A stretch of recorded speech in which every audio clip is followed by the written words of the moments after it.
함께 기도하시겠습니다. 이 세상이나 세상에 있는 것들을 사랑하지 말라. 누구든지 세상을 사랑하면 아버지의 사랑이 그 속에 있지 아니하니 이는 세상에 있는 모든 것이 육신의 정욕과 안목의 정욕과 이생의 자랑이니 다 아버지께로 온 것이 아니요 세상으로 쫓아온 것이니라.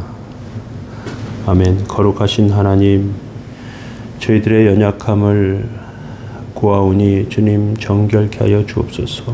날마다 하나님의 영광을 구하는 삶이 되어야 함에도 주의 뜻보다 세상의 것을 추구하며 살 때 많았습니다. 주님 연약함 가운데 하나님 세우시고 능력과 은혜로 하나님께 드려지는 복되고 거룩한 삶 다 되도록 주님 인도해 주시기를 원합니다.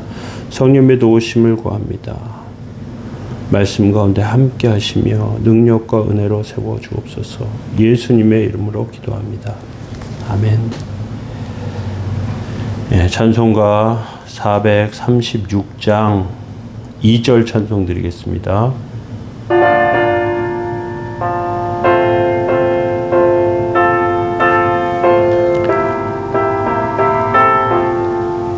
주 안에 감추인 새 생명 얻으니 이전에 좋던 것 이제는 값없다.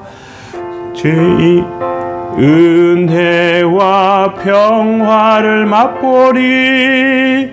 찬송과 기도로 주 함께 살리라.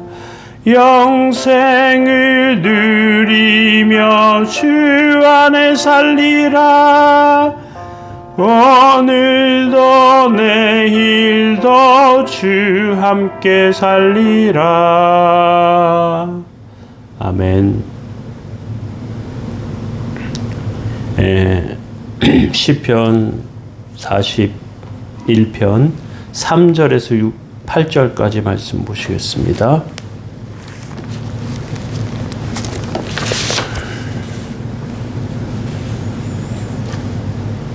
여호와께서 그를 병상에 붙드시고 그가 누워 있을 때마다 그의 병을 고쳐 주시나이다. 내가 말하기를 여호와여 내게 은혜를 베푸소서. 내가 주께 범죄하였사오니 나를 고치소서 하였나이다. 나의 원수가 내게 대하여 악담하기를 그가 어느 때나 죽고 그의 이름이 언제나 없어질까 하며 나를 보러 와서는 거짓을 말하고 그의 중심에 악을 쌓았다가 나가서는 이를 널리 선포하오며 나를 미워하는 자가 다 하나같이 내게 대하여 수군거리고 나를 해하려고 꾀하며 이르기를 악한 병이 그에게 들었으니 이제 그가 눕고 다시 일어나지 못하리라 하오며. 아멘.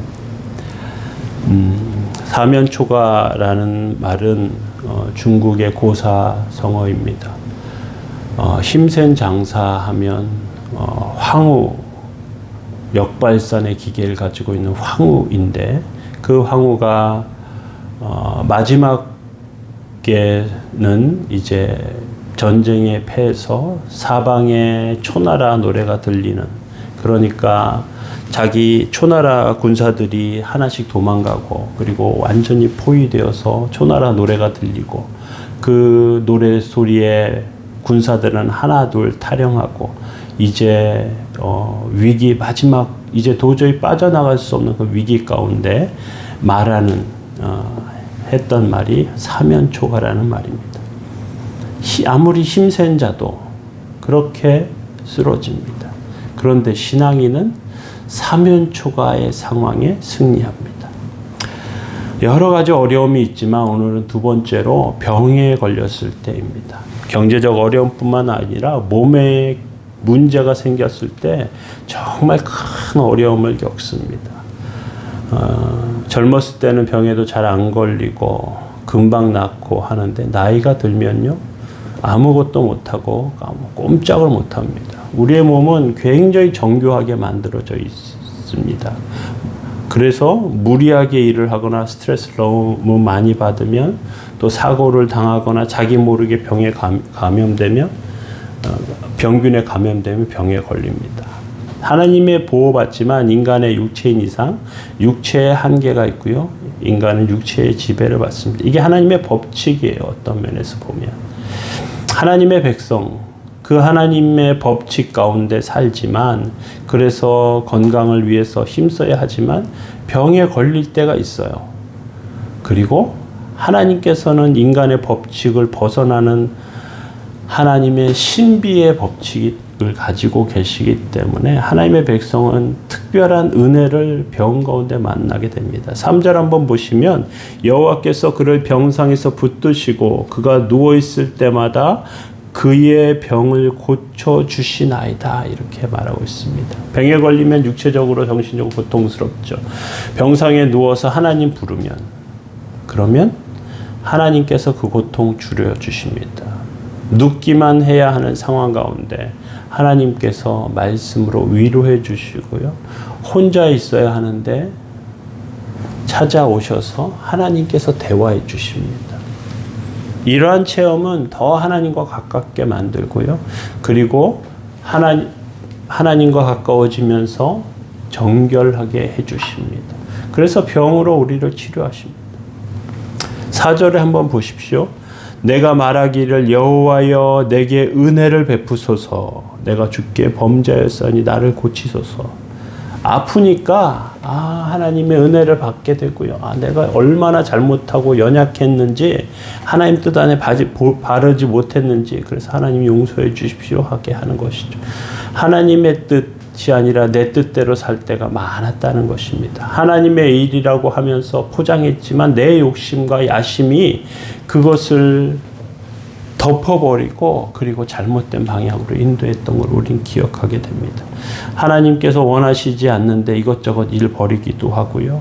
그리고 내 뜻대로 해야 직성이 풀립니다. 병에 걸리게 하시니까 내가 이렇게 연약한 인간이구나. 하나님 앞에 겸손하게 됩니다. 깨닫고 나서 치료해 주시면 새롭고 깨끗한 마음으로 그렇게 감사하게 됩니다. 이제 다른 사람 미워하지 않아도 돼요. 그리고 잘난 것 없지만 연약한 가운데 그렇게 서는 삶인 것을 깨닫게 됩니다. 그런데 5절에 한번 보시면 나의 원수가 내게 대하여 악담하기를 그가 어느 때에나 죽고 그의 이름이 언제나 없어질까. 원수는 내가 약해질 때 와가지고 나에 대해서 악담합니다. 주변에다 험한 말하고 해요. 그가 언제 죽고 사라질까 그럽니다. 병에 걸리기 전에는 그런 거 잘 모릅니다. 우리가 연약해지기 전에는 나를 그렇게 무시하고 있는지 잘 깨닫지 못해요. 그런데 내가 약해지니까 병에 걸리니까 그렇게 험한 말들 합니다. 왜 그럴까 이런 생각이 들어요. 하나님 믿고 의지하는 것이 내가 다른 사람에게 뭐 특별히 잘난 척한 것도 없는데 이상해요. 고상하게 보이고 독특하게 보여요. 그래서 싫어집니다. 남을 흉보지도 않고 나쁜 짓도 하지 않는데 봉사하면서 사는데 섬기면서 사는데 시기합니다. 사실 나는 부족하고 연약하고 열등감도 있고 많은 것이 갖춰지지 못했는데 다른 사람들 눈에 그렇게 보이지 않아요. 그래서 내가 없어져 버리길 바라는 사람들이 있습니다. 그런데 하나님께서는 이와 같은 상황 가운데 더 겸손해지게 하십니다. 남들 눈에 하나님 믿는 우리가 대단하게 보이고 그렇기 때문에 더 겸손하고 친절하게 대해야 하겠죠. 예. 자, 그러면 6절 한번 넘어가 보겠습니다. 6절로 하면 6절이 이렇게 말씀합니다. 나를 보러 와서는 거짓을 말하고 그의 중심에 악을 쌓았다가 나가서는 이를 널리 선포하며 문병 와서 걱정하는 척 하다가 나가서는 도대체 무슨 짓 했길래 저런 병에 걸린 거야. 이 소리 저 소리. 야 이제 저 사람은 이제 더 이상은 안 될 것 같아. 죽기 직전이야. 끝난 것 같아. 그러는 거죠. 8절에 이르기를 악한 병이 그에게 들었으니 이제 그가 눕고 다시 일어나지 못하리라 하오며. 그렇죠. 하나님의 백성에게 다들 이렇게 관심이 많은 것 같습니다. 하나님의 일 열심히 하다가 병에 걸리는 것 부끄러운 일이 아닙니다. 나쁜 일이 아니에요. 도리어 하나님의 일 열심히 하다가 상처를 입는 것은 그것은 그리스도의 흔적을 가졌다는 바울의 고백과도 같아요. 마커스라는 찬양팀이 있는데 내가 그 주의 복음을 위해서 열심히 하다가 가진 흔적이라는 의미가 있는 것이거든요. 하나님 앞에 열심히 살다가 병이 걸리고 연약해졌을 때 이것은 영광스러운 일입니다. 이건 하나님의 은혜가 임하는 삶이라는 증거입니다. 우리 삶 가운데 그리스도의 흔적을 가진 자들로 세워지시는 저와 여러분들 다 되시기 바랍니다. 기도하겠습니다. 사랑의 하나님, 주님의 은혜와 도우심에 감사를 드립니다. 성령님의 인도하심이 저희들의 삶을 붙드시고 세우셔서 온전하게 거룩하게 세워지게 하여 주시고 연약한 가운데 도와주옵소서. 병으로 고통받는 심령들마다 치료하여 주시고 하나님 앞에 감사하며 찬송하며 영광 돌리는 심령들에게 큰 은혜 내려 주옵소서. 예수님의 이름으로 기도합니다. 아멘. 몸이 연약한 분들 위해서 특별히 기도해 주시면 좋겠습니다.